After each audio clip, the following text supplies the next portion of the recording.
Hello friends, வாழைப்பழ பஜ்ஜி எப்படி செய்கிறதுன்னு பார்க்கலாம். 2 நேந்திரம் பழம் எடுத்திருக்கேன். ஒரு 1/4 கப்பு மைதா மாவு எடுத்துருக்கிறேன். அதுலேயே இப்போது நான் பச்சரிசி மாவு ஒரு 2 டேபிள் ஸ்பூன் ஆட் பண்ணுறேன். ஒரு 2 பிஞ்ச் ஆப்ப சோடா போட்டிருக்கிறேன்.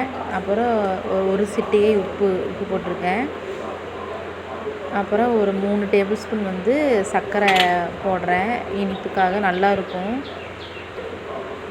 அப்புறம் தேவையான அளவு தண்ணி ஊற்றிக்கணும். அப்புறம் ஒரு பிஞ்சு மஞ்சத்தூள் போட்டிருக்கிறேன் கலருக்காக. அப்புறம் ரொம்ப கெட்டியாகவும் இருக்கக்கூடாது, ரொம்ப தண்ணி மாதிரி இருக்கக்கூடாது, மீடியமாக இந்த பதத்தில் கலந்துக்கணும். தண்ணி ஊற்றி மிக்ஸ் பண்ணி வச்சுக்கணும்.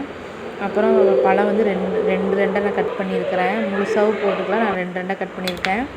ஒரு 5 நிமிஷமாச்சு மாவு கொஞ்சம் நேரம் ஊற வைக்கணும். அதுக்கப்புறம் கடாய் வச்சு, கடாய் ஹீட் ஆனதும் ஆயில் தேவையான அளவு ஊற்றிருக்கேன். தேங்காய் நெய்லேயும் செய்யலாம், ரொம்ப நல்லாயிருக்கும். நான் ஆயில் தான் ஊற்றிருக்கிறேன், ஆயிலில் தான் செய்கிறேன். இப்போது ஸ்டவ் ஃபுல்லில் வச்சு நல்லா எண்ணெய் ஹீட் ஆகிருச்சு. இப்போ நான் ஸ்டவ் மீடியமில் தான் வச்சுருக்கேன். மீடியமில் வச்சு தான் நம்ம செய்யணும், ஏன்னா உடனே கருகி போயிடும், நல்லா இருக்காது, வேஸ்ட் ஆயிரும். இப்போ நல்லா திருப்பி போடணும். இப்போ ஒரு நிமிஷம் கழித்து திருப்பி போடணும்.